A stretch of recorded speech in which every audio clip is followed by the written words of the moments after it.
Shalom, saya menyapa saudara pagi hari ini kembali dengan kabar baik yang dari Tuhan. Tadi malam saya mendengar sebuah renungan firman Tuhan dari seorang teman, dan pernyataannya begitu luar biasa menggugah hati saya. Dan satu statement yang dia katakan begini, "Your extremity, it's God's opportunity."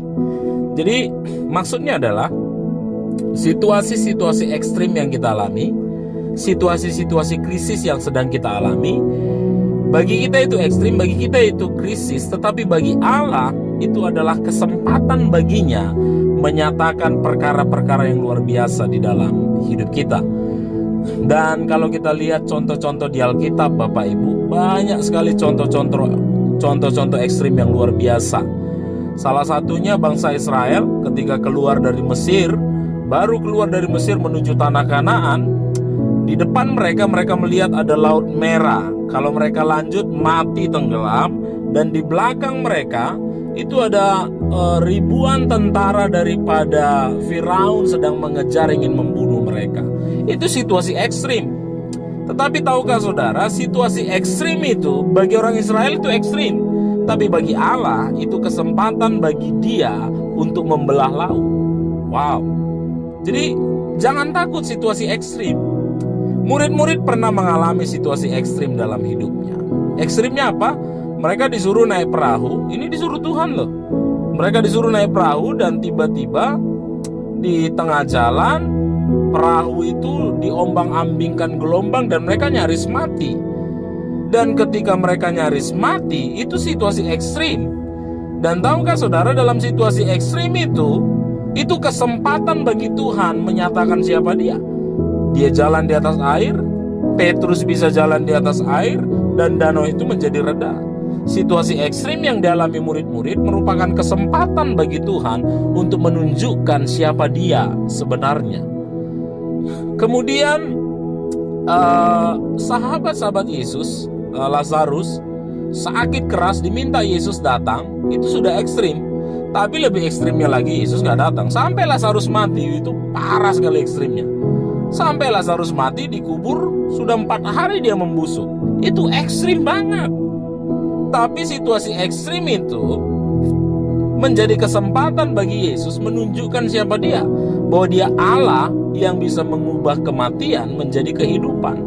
Jadi hari-hari ini situasi ekstrim apapun yang sedang kau hadapi, jangan takut. Bagimu itu ekstrim, tapi bagi Tuhan itu kesempatan bagi dia menunjukkan mujizatnya bagimu. Saya tunjukin satu ayat kebenaran firman Tuhan bagi kita di kitab Keluaran ya. Keluaran pasal 15. Saya baca dari ayat 22 di Mara dan di Elim. Musa menyuruh orang Israel berangkat dari laut Teberau, lalu mereka pergi ke padang gurun Syur. 3 hari lamanya mereka berjalan di padang gurun itu dengan tidak mendapat air. Wow, ini situasi ekstrim. 3 hari jalan di padang gurun gak dapat air. Jangankan 3 hari di padang gurun, sejam aja kita di padang gurun udah, ini hampir mati kehausan. Ekstrim sekali situasinya ini. 3 hari di padang gurun tidak mendapat air. Ayat 23 saya baca. Sampailah mereka ke Mara, tetapi mereka tidak dapat meminum air yang di Mara itu karena pahit rasanya. Itu sebabnya dinamai orang tempat itu Mara. Lalu bersungut-sungutlah bangsa itu kepada Musa, kata mereka, apakah yang akan kami minum? Udah 3 hari kehausan, ketemu air pahit. Ekstrim banget. 3 hari kehausan, ketemu air pahit. Makin diminum makin kecekek dia. Ekstrim banget. Saya lanjutin.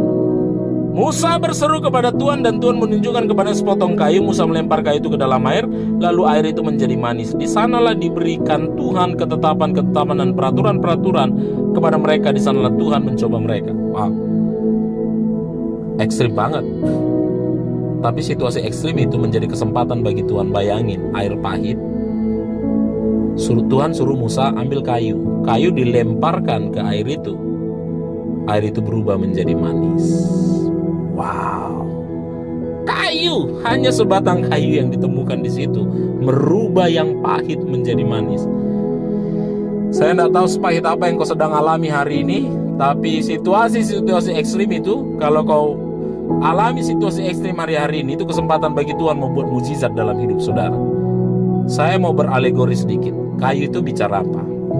Saya percaya itu gambaran Kristus. Kristus mati di kayu salib. Hari ini tak peduli situasi ekstrim apapun yang sedang kau alami, mungkin apa yang kau punya begitu pahit kau rasa, tetapi kalau ada Kristus, kau percaya Yesus yang sudah mati di kayu salib bagimu, Dia bisa merubah hal yang pahit hari-hari ini yang kau alami, berubah menjadi manis. Itu kesempatan bagi Tuhan merubah hidupmu. Saya lanjut. Firman-Nya, jika kamu sungguh-sungguh mendengarkan suara Tuhan Allahmu dan melakukan apa yang benar di matanya dan memasang telingamu kepada perintah-perintahnya dan tetap mengikuti segala ketetapannya, maka aku tidak akan menimpakan kepadamu penyakit manapun yang telah kutimpakan kepada orang Mesir, sebab aku Tuhanlah yang menyembuhkan engkau. Wow, itu janji Tuhan. Yang penting yang kau pegang itu ketetapan Tuhan, bukan suara-suara media sosial, berita dari orang pintar. Gak perlu. Ketetapan Tuhan pegang, maka Tuhan bilang, aku tidak akan menimpakan kepadamu penyakit manapun. Ayat 27 perhatikan. Sesudah itu sampailah mereka di Elim. Di sana ada 12 mata air dan 70 pohon korma. Lalu berkemahlah mereka di sana di tepi air itu. At the end, pada akhirnya, orang yang memegang teguh ketetapan Tuhan, walaupun tadi situasi hidupnya begitu ekstrim, tetapi dia pegang teguh ketetapan Tuhan, janji Tuhan, tidak ada penyakit yang akan datang kepadamu, dan Tuhan bawa mereka ke Elim. Di sana mereka bertemu dengan 12 mata air, 70 pohon korma. Tadi kekurangan, satu pun susah, tapi hari mereka dapat 12 mata air, 70 pohon korma, dan mereka berkemah di situ.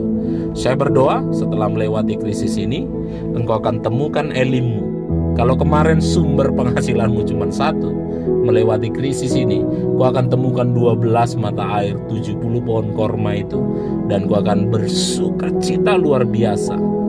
Situasi ekstrimmu menjadi kesempatan bagi Tuhan untuk buat mujizat dalam hidupmu. Tuhan Yesus memberkati.